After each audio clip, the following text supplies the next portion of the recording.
Nous sommes dans la description de fonctionnement et nous allons voir dans cet épisode la fonction chercher indice joueur par symbole et la fonction calculer code attaque.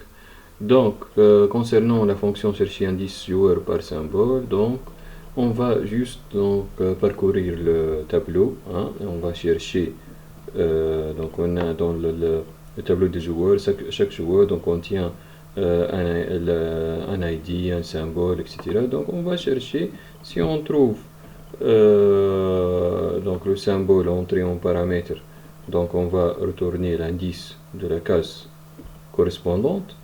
Sinon, si on ne trouve pas de joueur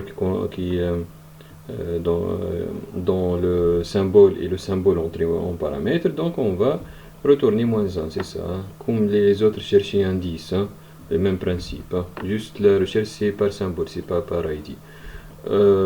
Donc, concernant la fonction calculer code attaque,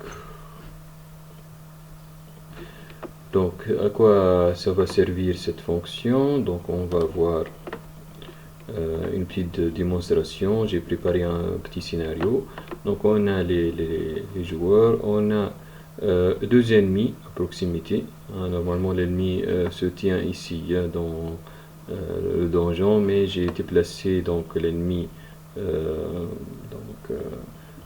à cette position et j'ai ajouté un autre ennemi, hein. Donc on a deux ennemis qui sont tout près de nous, hein.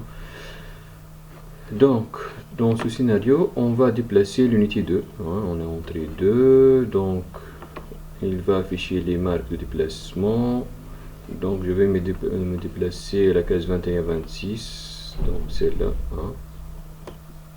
Donc ici, juste après le déplacement, il m'a dit donc si vous voulez déplacer l'unité, donc j'ai confirmé. Donner la ligne et la colonne de la case, donc j'ai fait le déplacement. Donc j'ai choisi, donc directement il passe à demander une autre unité, hein, demander à faire jouer une autre unité. Donc j'ai entré l'unité 3, donc ici c'est l'unité 3, hein. Je vais la déplacer, hein, donc il a affiché les marques, les cases possibles où je peux me déplacer. Donc je me suis déplacé à la case 24-29, qui est celle-ci, hein. Donc je me suis déplacé à la case juste en dessus d'un ennemi, hein, l'ennemi E1. Donc ici, il ne va pas donc passer à demander une autre à faire jouer une autre unité, mais il va détecter que cette unité a la possibilité d'attaquer. Donc il a détecté que cette unité, dans son nouvel emplacement, elle peut attaquer un ennemi, hein. Donc il m'affiche ce message, cette unité a la possibilité d'attaquer, et il me demande si je veux attaquer cette unité ennemie, oui ou non, hein. Donc comment il a détecté que qu'il y a un ennemi dans une case adjacente, c'est-à-dire en bas ou en haut, ou à droite ou à gauche, hein. Il se peut qu'on ait deux ennemis ou bien 4 ennemis entourant le, hein, donc on peut dire 3 ennemis, hein. Il faut laisser un espace libre pour que je me déplace. Donc ici comment on a fait? Donc on a normalement calculé un code d'attaque, hein. Ce code d'attaque va, on va voir ce code, la composition de ce code. Ce code d'attaque va nous indiquer si le joueur est entouré d'au moins un ennemi, hein, dans une cage adjacente, en bas ou en haut, à droite ou à gauche, ou bien comme le cas du joueur 2, donc il n'a pas un ennemi adjacent, donc on va passer directement à l'unité suivante, hein. Donc ce code, la composition de ce code d'attaque donc est la suivante. On va voir la composition de code, puis comment le calculer, c'est ça, hein. Donc dans l'énoncé, hein, donc c'est le document d'énoncé. Donc vous allez trouver donc, ce code d'attaque, donc pour savoir si l'unité sélectionnée pourrait-elle attaquer, oui ou non, c'est-à-dire si oui, quelle unité attaquer, s'il y a plusieurs unités attaquables, c'est-à-dire à droite ou à gauche. Hein. Un code d'attaque de 4 chiffres sera calculé. Ces 4 chiffres sont de droite à gauche comme suivant. Hein. Donc de droite à gauche, hein, comme celui-là, de droite, c'est-à-dire de chiffres d'unité au chiffre de milliers. Hein. Donc le premier chiffre, c'est-à-dire le chiffre d'unité, va nous indiquer s'il est à 1, donc il y a un ennemi à droite. S'il est à 0, donc il n'y a pas un ennemi à droite. Hein, il va indiquer c'est-à-dire l'état de la case à droite. Hein, cette case, c'est-à-dire. Hein. Donc, le deuxième chiffre, même chose pour la case à gauche. Troisième chiffre, c'est-à-dire celui de santé, la même chose, mais à la case en bas. Et le quatrième chiffre, c'est pour la case en haut. Hein, c'est ça.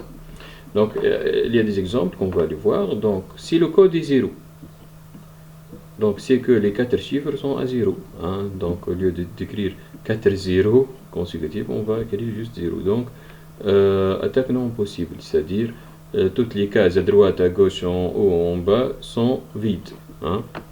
Il n'y a pas un ennemi, c'est-à-dire il n'y a pas une unité ennemie. Il se peut qu'il y ait, par exemple, une unité alliée, ou bien une unité du même joueur, mais il n'y a pas une unité ennemie. Code 1. Le 1, c'est-à-dire le chiffre d'unité à 1, donc veut dire que le premier chiffre, c'est à droite. Veut dire que à droite de cette unité, il y a une unité ennemie.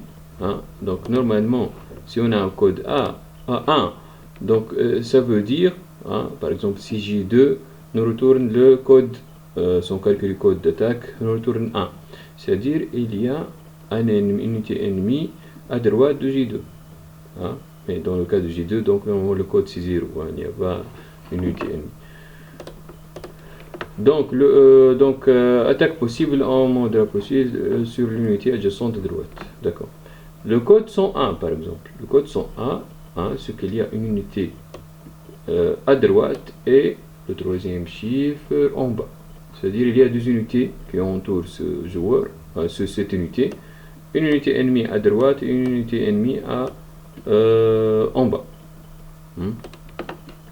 Le code par exemple 1111. Qu'est-ce qu'il veut dire? Il veut dire que je suis entouré d'unités ennemies de tous les sens. Hein, de tous les sens. Hein, c'est-à-dire à droite, à gauche, en bas et en haut. C'est ça. Hein. Par exemple, dans notre exemple, normalement, le code d'attaque qui va résulter de cette situation, hein, donc on a un ennemi en bas, normalement, le code d'attaque, ça va être en bas, le troisième chiffre, ça va être 100. Hein. Troisième chiffre à 1 et les autres à 0, donc 100. C'est ça. Hein. Donc, on a bien compris comment donc, est composé ce code d'attaque. Donc, maintenant, comment on va le calculer? Donc, normalement, on va dans la fonction calculer code d'attaque. Qu'est-ce qu'on va faire? Donc, on va vérifier. Donc, on va vérifier case par case. Hein. Donc, normalement, on a la ligne courante et la colonne courante du joueur, hein, comme celle-ci. Hein. Donc la colonne de la case du joueur. Qu'est-ce qu'on a fait entrer aussi? Donc on a le groupe allié aussi de joueurs, nombre de joueurs et les deux tableaux joueurs et cellule 4. Donc qu'est-ce qu'on va faire? On va donc vérifier case par case. On va commencer par la case à droite. Si la case à droite, c'est-à-dire ligne courante, donc dans la même ligne, mais la colonne c'est plus 1. Si on a donc la première chose à vérifier, est-ce que ligne courante plus 1 existe, c'est-à-dire est-ce qu'il est inférieur à NB ligne carte, hein, car il se peut que J3 donc est positionné dans la dernière colonne. Si on fait, c'est pas ligne plus 1, colonne plus 1, on va se retrouver à l'extérieur du tableau. Donc comment on va vérifier ça? Donc pour empêcher ça, la première condition, hein, on va vérifier si colonne plus 1 est inférieur à MB, MB colonne carte. C'est ça. Donc si on est dans ce cas, donc c'est qu'il existe une colonne à droite, hein, et si donc cette case, hein, donc normalement vous savez comment référencer cette case, comment appeler cette case. Donc si cette case, le champ ID unité est différent de 0, s'il y a une unité, c'est-à-dire c'est ID unité différent de 0, donc s'il y a une unité. Et si le groupe allié de cette unité est différent de notre groupe allié, hein, c'est-à-dire c'est un groupe, parce que se peut que à côté de G3 on trouve le G4, c'est-à-dire il y a une unité, ID unité différente de 0, mais c'est l'unité du même joueur, hein, ou bien s'il se trouve un allié, donc si on trouve une unité du même groupe allié, donc on ne va pas mettre 1 dans le code à droite, c'est-à-dire, hein. Donc on va vérifier que il faut que le groupe allié de l'unité, s'il y a un ID unité différent de 0, donc aussi il faut vérifier que le groupe allié de cette unité est différent du groupe allié de l'unité en cours, hein. Donc on a déjà fait entrer le groupe allié de l'unité en cours, hein. Juste on va vérifier que c'est différent, c'est ça, hein. Donc comment chercher le groupe allié de l'unité à droite s'il se trouve une unité? Donc on va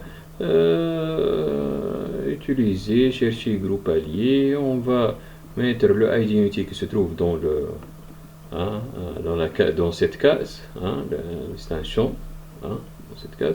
S'il est différent de -1 et donc on a trouvé un groupe et il est différent de le groupe allié de joueurs. Donc si toutes ces conditions sont vérifiées, hein, qu'on a cité tout à l'heure, donc on va ajouter le 1 au code allié, hein. Donc juste le code on va initialiser avant ces conditions, cette discussion, c'est-à-dire on va initialiser à 0 et on va l'ajouter plus 1, c'est ça, donc 1 au chiffre d'unité. Puis on va passer à gauche, faire la même chose avec colonne -1, la même ligne mais colonne -1. Il faut vérifier que on a un cas particulier, si le J3 se trouve dans la première ligne, il faut vérifier que ligne -1 est supérieure stricte à 0, hein, sinon on va se retrouver dans une case à l'extérieur, donc la case -1, il n'y a pas de case -1, hein, dans le tableau. Donc on vérifie les autres conditions dont on a parlé tout à l'heure. Si ces conditions sont vérifiées, on va ajouter cette fois non pas 1 mais 10 pour avoir le deuxième chiffre, hein. Si on a un ennemi à gauche, il faut que le deuxième chiffre soit 1 et non pas le premier. Donc comment mettre le deuxième chiffre à 1, hein, le chiffre de dizaine? On va ajouter 10 au code. Si on a par exemple un ennemi à droite et à gauche, on va ajouter 1, puis on va ajouter 10. On va avoir 11, c'est-à-dire 1 à droite et 1 à gauche, hein, c'est ça. Si on a juste un ennemi à gauche, donc on va juste ajouter 10, on ne va pas ajouter 1. Donc les conditions de droite ne vont pas être vérifiées.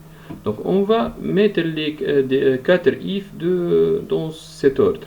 C'est pas if else if, hein. C'est pas si on entre dans si on vérifie les conditions de droite, hein, si on fait if else if, si on entre donc dans le cas où les conditions de droite sont vérifiées, on va pas entrer aux autres, non, on va mettre if puis if puis if puis if, c'est-à-dire indépendamment si on entre dans le if de droite ou on n'entre pas, on va passer à vérifier aussi les conditions de gauche, les conditions de bas. On va ajouter de cette façon 1 si on est à droite, si les conditions de droite vérifiées, 10 si les conditions de gauche vérifiées, 100 pour avoir le 1 dans le centième si les conditions de bas vérifiées, et 1000, on va ajouter juste plus 1000 si les conditions de haut sont vérifiées. Hein. Puis on va juste retourner le code. Le code va être ou bien 0 s'il n'y a aucun de ces, c'est-à-dire ces cases sont vérifiées, hein, adjacentes. Sinon, on va avoir un code qui va contenir des 1 dans les positions appropriées. Hein, c'est ça.